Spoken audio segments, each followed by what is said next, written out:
Bueno, seguimos. Último apartado del cuento de Perlonger, de Evita Vive. Evita se va con un taxi boy, ¿no? Otra vez estos territorios ahí entre lo lumpen, el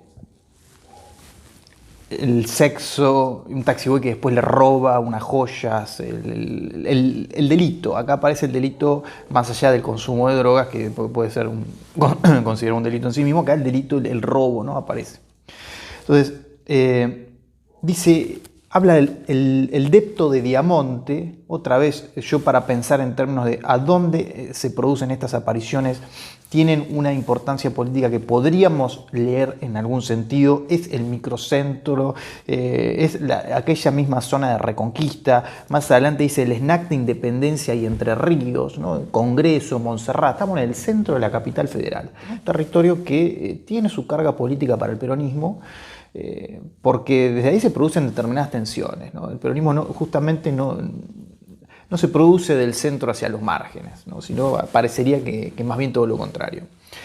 Dice, se acercó en un carabela negro manejado por un mariconcito rubio, ¿no? Esta es una imagen importante porque el Kaiser Carabela no es cualquier auto, es el primer auto construido 100% en Argentina, construido con capital extranjero, corresponde con los primeros pasos que da Perón para constituir una industria automotriz nacional a partir de la política de sustitución de importaciones de lo que sería el primer peronismo. El Kaiser de todas maneras se empieza a construir después del 56, después del golpe de la Libertadora Perón, pero a partir de todo este despliegue de infraestructura que armó Perón para tener una industria nacional automotriz. Entonces, que aparezca el taxi boy en un carabela negro, Eva que aparezca en este auto, es para nada gratuito, ¿no? Es el primer sedán argentino, así se lo conoce. Entonces, dice: me llamo Evita, ¿y vos? Chiche, le contesté. Seguro que no sos un travesti, preciosura. A ver, Evita, ¿qué? Eva Duarte me dijo, y por favor no seas insolente o te bajás, ¿no? Esto que decía el general en Walsh, es un macho, ahora acá es un travesti. ¿Qué pasa con esto? Es una mujer alfa, ¿no? Un poco más abajo dice, la mina era una mujer. Dice Perlonger, dice el narrador de Perlonger, dice, tenía una voz cascada, sensual como de locutora, me pidió que volviera si precisaba algo, le contesté no gracias, en la pieza había como un olor a muerta que no me gustó nada, cuando se descuidó abrí un estuche y le afané un collar, ¿no? Entonces esto de que había olor a muerto tiene que ver con este matiz necrofílico que también tiene su componente histórico, ¿se acuerdan? El cuerpo de Eva es embalsamado, el gallego que la embalsama la posee como un fetiche sexual en ese momento, irradia esta sexualidad incluso después de muerta. Ese elemento necrofílico no tiene que ver con la imaginación de Perlonger en principio, sino tiene que ver con este anclaje histórico efectivo que se dio al momento de que su cuerpo fue embalsamado, etc. Después se le afané un collar, que también está esta cosa de Eva y las joyas, ¿no? Es decir, derecho para los pobres, pero ella tiene joyas de primera marca que se compran en Europa, que es también una línea de lectura con respecto al peronismo, que también luego pasa con el kirchnerismo, las carteras de Cristina, que también se compran en Europa, las joyas de Cristina, ¿no?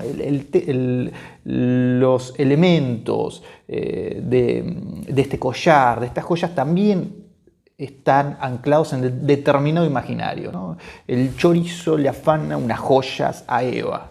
Y no es un descuidista cualquiera, es un ladrón que trabaja de eso. Después vemos, dice, la joya estaba sobre la mesa, no la había podido reducir. Esto tiene que ver con la jerga del delito. Dice, porque según el Sosa era demasiado valiosa para comprarla a él y no me quería estafar. Es demasiado valiosa, las joyas de Eva son demasiado valiosas. Esto tiene que ver con esos aparatos mediáticos que construyen la imagen de Eva a partir de determinados elementos, ¿no? La sexualidad, las joyas, el lujo, ¿no? Aparecen acá, aparecen resignificados.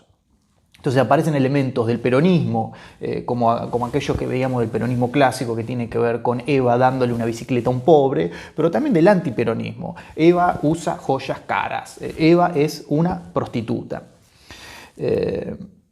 Entonces, a mí me interesa esto de pensar de este último agente, ¿no? Aparece un ladrón, un chorro, podríamos decir, así en esos términos tan coloquiales. Estos son los nuevos descamisados de la vida de Perlongar, las prostitutas, los drogadictos, los ladrones comunes, ¿no? En este sentido, entonces, volvemos al principio, pensar los dos niveles que hablábamos al comienzo de su operación, que son el nivel de la política y el nivel de la composición estética, ¿no? Es decir, y con respecto a esto último, pensar los materiales con los que trabaja, los materiales, el trabajo que hace con la lengua, las lenguas bajas, los motivos, los tópicos que reconstruye y la pregunta, que sé que va a ser productiva para un debate, al menos en este grupo y siempre en el primer cuatrimestre, porque somos 80, somos 60, entonces por supuesto que va a haber concepciones distintas de literatura. La pregunta sobre si esto puede ser considerado literatura y sobre todo por qué. Me parece que es una pregunta productiva para hacer en el marco de la materia. Así que bueno, terminamos con Perlongar. La clase que viene vamos a Incardona, a un territorio que nos lleva a determinado aspecto del peronismo que es completamente distinto a este, ¿no? Los curas tercermundistas, la opción por los pobres, el cristianismo que también está incluido dentro del movimiento del peronismo, ¿no? Así que bueno, nos vemos la clase que viene.